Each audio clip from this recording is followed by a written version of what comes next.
Living in the slums of Nairobi is a way of surviving the hard daily reality. A continuous fight for food and safety. Here, life and death are living closely together. While these innocent children play on the street, only 2 blocks away a man was killed by his friend in crime.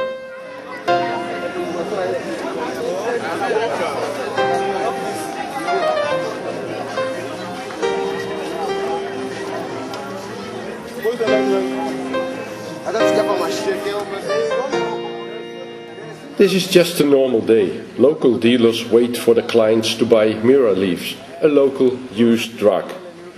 Citizens around are really not shocked by the killing. Yes, ghetto life is not easy at all. 50 meters from the crime scene, the girls' team of the foot soldiers take a rest after a daily football training. A few months ago, the now killed young guy was still among them. He left the foot soldiers to get quicker revenues as a local thief.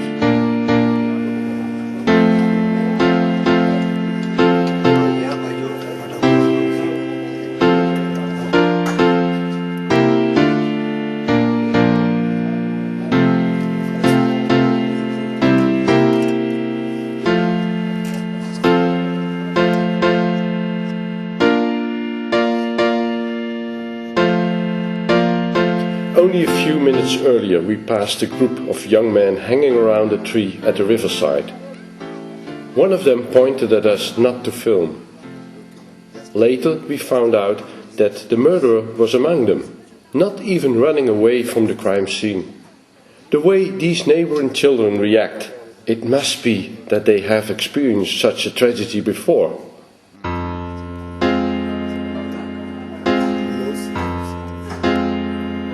Quickly the police collects the body in a car, in almost total anonymity. Police doesn't allow us to film, as it might bring the case in publicity. Tomorrow morning, early, the young victim will already be under soil. Covered with a sheet, his brother escorts him as a witness to his last place.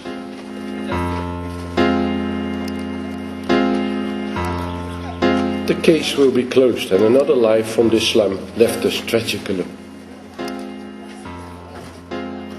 Yeah, he was one of our member. He was playing with us, but because of poverty, he decided to go and steal, and he was shot. Why was he shot? It's because of idleness. Yeah. Kwa sababu ya shida za nyumbani, nyumba kulipa na mahitaji ile nafanya aende aibe apate pesa saidie familia. Hiyo alikuwa mmoja wetu kucheza na mpira, lakini kwa sababu mpira hii hatulipi chochote na kwao kuna mahitaji, sasa kama aende atajitafutie na kujitafutia hiyo kwa njia ya haramu ambayo alipatikana na bunduki akauawa. Yaani tunasikia vibaya kwa sababu ni mmoja wetu na ni kijana mzuri sana, akicheza vizuri. Sasa kwetu ni huzuni sana. The Ufadhili Trust cares about people living in a slum. They work in Kenyan slums primarily to promote social responsibility. Foot Soldiers is a project that Ufadhili Trust supports from the very beginning to prevent these boys from worse. Ufadhili is a non-governmental organization based in Kenya, working in East Africa to promote social responsibility. And for the urban slum program, we're working with different community groups to enhance citizen participation at different levels. And particularly for youth, we're also working with them to improve their livelihoods and also encourage them to participate in decision making and at different policy levels.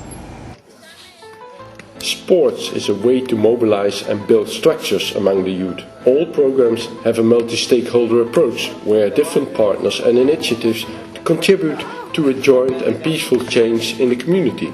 The Ufadhili programs encourage social economic initiatives and responsibility to build capacity in small non-profit organizations and initiate community mobilization. Ndio kwa moja wetu, lakini sasa kwa sababu mpira hapa hivi hatulipi. Mpira kujitolelea tu. Hatulipi chochote hapa. Kucheza unaenda nyumbani, ujuta kula nini. Sasa inakuwa na mahitaji ndio kijana huko wanamwangalia yeye. Sasa inabidi tafute means zingine za kutafutia familia yao. We're trying to use soccer as a way of spreading peace and as a way also of national cohesion, and trying to teach them on how to disengage in bad character. At least we have some players whom are an example. We took them to training, and even later maybe you can have a word. Soccer generally, is a sport that brings people together. So we are using that as an avenue of being the ambassadors, the peace ambassadors, to spread the message down, because you see the lifestyle here is just in a state that is unimaginable. If we don't do anything about it, then we'll end up, I don't even want to imagine. The soccer mainly does not pay them. You see, the soccer is voluntary, and it is something that you do maybe for your future, and maybe you can go to become a star. But before you are spotted with the bigger clubs, you have to sustain yourself. Like this one you see is the car wash. Apart from playing football, these are the activities they engage in to make something small. Because you find that when they wash the car, they get like 100 bob to sustain themselves. At least through soccer, we have, of course, one group. Now we can control this group through civic education, through extracurricular activities. Like we can agree as the group that we want to do garbage collection, we want to do car wash, for instance. We want a toilet which we can pay. When you come in as the passenger, you pay and you give us 5 shillings for the toilet, so it sustains us.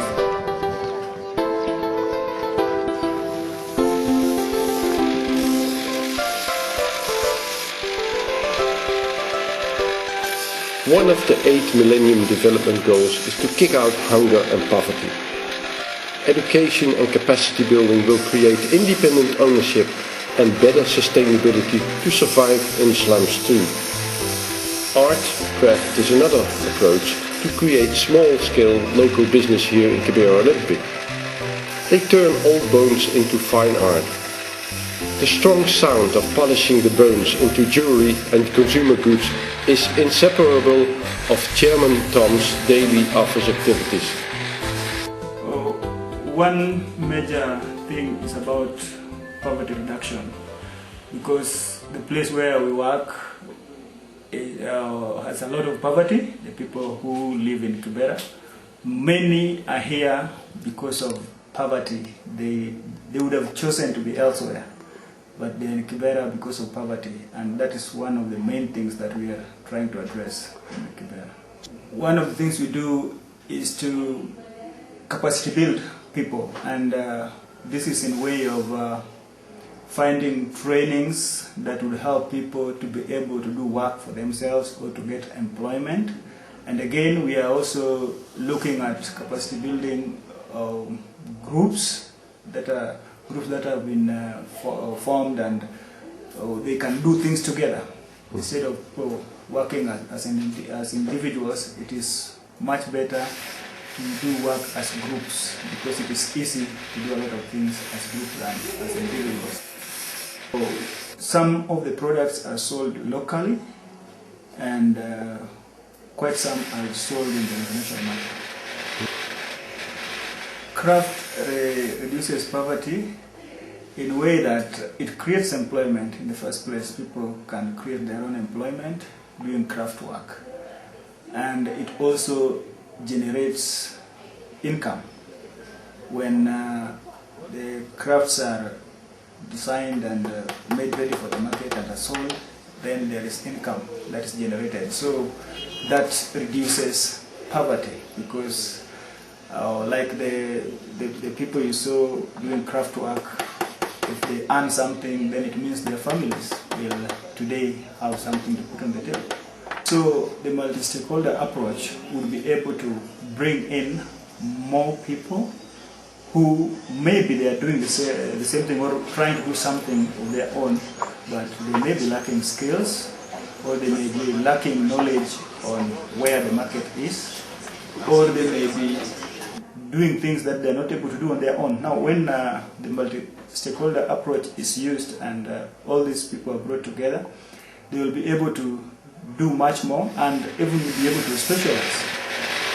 It still is a very vital vehicle towards achieving the Millennium Development Goals, because it was able to bring together many organizations and even enterprises that work in Kibera towards consolidating efforts for greater impact.